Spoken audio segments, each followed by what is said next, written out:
پھر دیکھیں خلق کائنات جل جلالہ فرماتا ہے کیف تکفرون باللہ، تم کس طرح اللہ کا انکار کرتے ہو، تم کس طرح اللہ کے وجود کا انکار کر سکتے ہو۔ اللہ فرماتا ہے چلو تم نے اونٹ کو نہیں دیکھنا، آسمان کو نہیں دیکھنا، تم ان دلائل کو نہ بھی دیکھو، وفی انفسکم افلا تبصرون، اللہ فرماتا ہے اپنے وجود کو ہی دیکھ لو، جو میں نے تمہیں وجود دیا اسے ہی دیکھ لو تو تمہیں پھر بھی میرے وجود کا پتہ ملے گا کہ ایسی بے مثال تخلیق یہ خود بخود نہیں ہو سکتی۔ اپنے چہرے کو دیکھو کہ میں نے تمہارے فرنٹ پہ آنکھیں لگائیں، کان تمہارے سائڈوں پہ لگائے، یہ بھی ہو سکتا تھا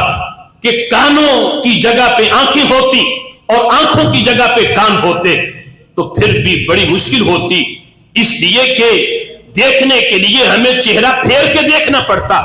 چونکہ سماعت کے لیے کانوں کا سامنے ہونا ضروری نہیں، پیچھے سے آواز آئے کان پھر بھی سن لیتے ہیں، لیکن آنکھ کو دیکھنے کے لیے چیز کا سامنے ہونا ضروری ہے۔ اگر آنکھیں سائڈوں پہ ہوتی تو تم سامنے چہرہ کر کے چلتے تو سامنے کسی چیز سے ٹکرا جاتے۔ اللہ فرماتا ہے میری تخلیق پہ غور کرو، اپنے چہرے کو دیکھو تو تمہیں پھر بھی میرے وجود کا پتہ ملے گا۔ اپنے ہاتھ کی بناوٹ دیکھو، اگر یہ ہاتھ یہ بالکل سیدھا ہوتا، یہ انگلیاں نہ ہوتی، بیچ میں خلا نہ ہوتا، بالکل ایک سیدھا ہوتا تو پھر بھی تمہارا یہ ہاتھ اس میں پکڑنے کی وہ صلاحیت نہ ہوتی، اگر اس کے اندر موومنٹ نہ ہوتی، یہ موو نہ ہو سکتا، انگلیوں میں جوڑ نہ ہوتے، پھر بھی تم کسی کو پکڑ نہ سکتے، اور اگر انگلیوں میں جوڑ تو ہوتے، سب کچھ ہوتا، تم کسی چیز کو پکڑتے، اگر یہ انگوٹھا سائیڈ پہ نہ ہوتا تو ادھر سے پکڑتے چیز ادھر سے نکل جاتی، میں نے سائیڈ پہ انگوٹھا لگا دیا تاکہ جس چیز کو پکڑو تو تم مضبوطی سے پکڑ سکو۔ پھر ناخن دیکھو، کوئی چیز بھی میری تم یہ نہیں کہ میں نے اضافی رکھی ہے یا کوئی چیز بھی میں نے بغیر مقصد کے پیدا کی ہے، اگر انگلیوں کے پوروں کے آگے ناخن نہ ہوتے، بالکل جو ہے وہ نرم سا گوشت ہوتا تو انگلی اچانک اگر کسی جگہ پہ ٹکرا جاتی تو گوشت ہونے کی وجہ سے تمہیں تکلیف ہوتی۔ اللہ فرماتا ہے نیچے گوشت رکھا ہے، اوپر ناخن لگا دیے ہیں، اچانک لگے تو تمہیں تکلیف نہ پہنچے۔ میں نے جب ایک ناخن بھی بغیر مقصد کے نہیں بنایا تو یہ میری قدرتوں کا شاہکار اے انسان تیرا وجود ہے، سر سے لے کے پاؤں تک اپنے وجود پہ غور کر تو تمہیں میرے وجود کا پتہ مل جائے گا۔ یہ تیرا وجود ہی، تیرا جسم ہی یہ میرے وجود کی دلیل ہے۔ یہ ہے کہ انسان عقل کو استعمال کر کے تو سوچے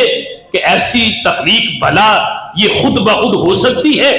ایسی تخلیق کیا کسی حادثے سے رونما ہو سکتی ہے؟ نہیں، انسان جب سوچے گا تو اسے ماننا پڑے گا کہ ایسی بے مثال تخلیق کرنے والی کوئی ذات ہے، اور وہ ذات وہ ہے جسے وحدہ لا شریک کہا جاتا ہے۔ اب ایک بہت امیر شخص تھا، تو یہ اللہ تعالیٰ نے ہماری آنکھ کے اندر قدرتی طور پہ ایک یہ جو آنکھ کے اوپر ہمارے یہ پورے ہیں، یعنی یہ جن سے آنکھیں بند ہوتی ہیں، تو یہ دور سے بھی اگر کوئی تنکا آنکھ کی طرف آئے تو یہ آنکھ خود بخود جو ہے یہ جو پورا جو اوپر ہے یہ اوپر آ کے یہ پتلی آنکھ کو بند کر دیتی ہے، یہ حفاظت ہوتی ہے۔ ایک بڑا امیر شخص تھا، تو اس کی یہ جو آنکھ کے اندر خرابی آئی کہ اس کا یہ پورا جو آنکھ کے اوپر پتلی ہوتی ہے یہ خود بخود اوپر نیچے نہیں ہوتی تھی، یعنی اسے آنکھ کھولنے کے لیے کھول کے اوپر ٹیپ لگانی پڑتی۔ تو کسی نے کہا کہ یہ بتاؤ، اگر تمہیں کوئی یہ کہے کہ تمہارا یہ جو مرض ہے یہ ٹھیک ہو جائے تو اتنے پیسے لگیں گے، بتاؤ کتنی دولت خرچ کرو گے؟ اس نے کہا اگر کوئی یہ کہے نا تو میں ساری دولت بھی لٹا دوں، لیکن میں اپنا یہ مرض کا اگر علاج ہو جائے اس کے لیے پوری دولت بھی میں لٹا سکتا ہوں۔ تو بندہ سوچے تو صحیح کہ یہ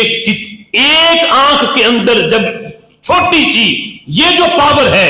اس کی قیمت کتنی ہے،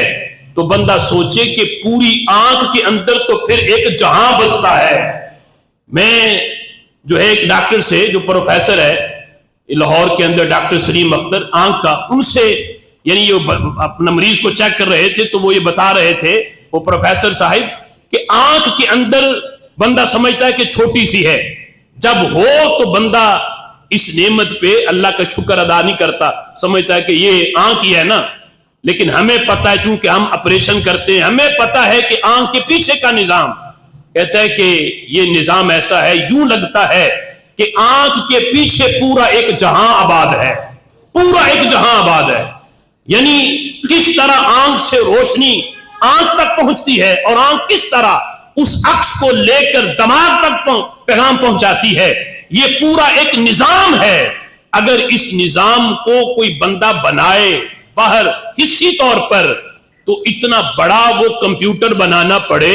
کہ پورے ایک ملک جو ہے اتنی جگہ وہ کور کرے. لیکن خالق کائنات نے یہ پورے ملک کا نظام جو ہے وہ سمیٹ کے آنکھ کی چھوٹی سی پتلی کے اندر رکھ دیا ہے. جو اتنے بڑے نظام کو چھوٹی سی پتلی میں پرو دے، سمو دے،